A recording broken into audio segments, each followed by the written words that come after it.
د دغې مرغې هغې مینې ته چې بچی یې په دې خپلو وزرو کې پټ کړی دی. خیر دی که زما په دې مرغۍ باندې چاړه راښکې شي، خیر دی که زه حلاله شم، خو چې زما د بچي زما د وزرو لاندې محفوظ وي. خیر دی که زه مړه شم، خو چې زما د بچي محفوظ وي. صحابه حیران دي. د دواړو جهانو سردار مبارک ورته وایي وی د دې مرغې او د دې مارغه چې د بچو سره څومره مینه ده، تاسو دې ته حیرانه یې؟ دې ته تعجب کې رسول الله مبارک ورته وایي او د الله رسوله پاک پیغمبر مبارک ورته وایي زما دې په هغې ذات باندې قسم چې د هغه په قبضه کې زما روح دی.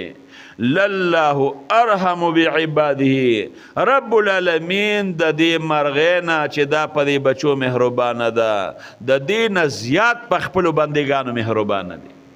نو د الله رحم خو ډېر زیات دی. خو د یو مرغې او د یو مارغه هغې مینې ته وګوره، بچو باندې وزرې خورې کړې دي.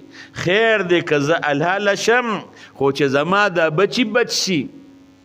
دومره مینه د مور دا د چا سره ورونو، دا د بچو سره.